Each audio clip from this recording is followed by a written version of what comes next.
Yan, dadalihan ko na para masulit din. Una sa lahat, nagpapasalamat po ako sa Panginoon na ako'y binubuhay pa. Ang dami kong pagpapasalamat since January pa lang, hanggang sa, nung ako'y bumalik pa dito, simula na ako'y bumalik dito, talagang biyaya na ako'y binalik pa ng Panginoon at lagi ko'y pinagpapasalamat na ako'y binalik ng Panginoon dito. At hindi lang niya ako basta ibinalik, tinawag niya pa ako para sa kanyang ministry, sa kanyang ubasan. At tunay po na nagpapasalamat ako doon na talagang para magamit pa ako lalo sa kanya. At pinagpipray ko pa na sana talagang magamit ako sa kanyang gawain. At pinagpapasalamat ko din na yung buhay ko na nagagamit niya sa Panginoon, sa mga nakakasama ko dito. Mga yan talagang marami kang matututunan sa kanila. Iba-ibang personality ay marami kang makikitang iba't ibang klase. Kung ano man ang mga bagay na minsan ay ayaw mo, minsan gusto mo. Pero ang biyaya doon ay nakikita na nag-grow lahat.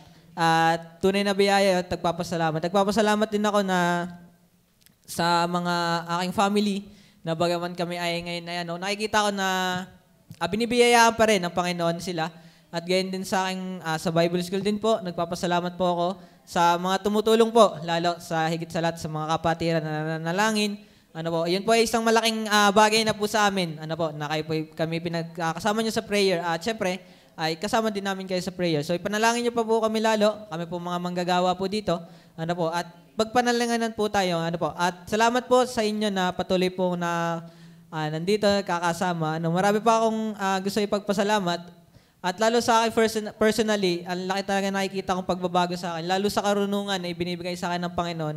Kitang-kita ko yung pagkakaiba ng ako'y nasa mundo pa.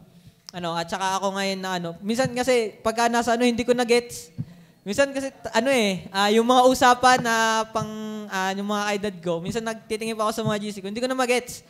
Parang hindi na ako sabay sa uso. At dapat ganun tayo mga Kristiyano, hindi na tayo nakikisabay sa uso dito sa kamunduhang ito. At pinagpapasalamat ko sa Panginoon yun. At unay pinagpapasalamat ko yung health ko. Simula po nung ako ay nag-worker, never ko pong naranasan na ako'y magkasakit pa. At ako po ay sakitin. Sa totoo lang po. At ako ay high maintenance din pag nagkakasakit. Itong nakaraan lang talaga ako ay tinamaan ng allergy pero hindi po ako hinihika pa.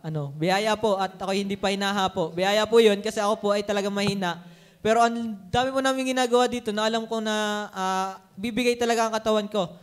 Bibigay talaga at hahapuin ako. Pero hindi, inaantay ko nga eh. Minsan, inaantay ko nga minsan, hindi, biro lang. Biro lang, pag panalangin nyo, wag na kasi mahirap. Ako po yung nahihirapan sa gayon. At talagang baka linggo. Isang linggo ako nakatambay. So ayoko po nung ganun. At gusto ko lagi talaga ako kumikilos dito at nagagamit pa ng Panginoon. Sana ay magamit pa ng Panginoon sa this 2024. Nakaka-pressure yung time. At sana ay magamit tayo lahat. So yun po. Maraming salamat.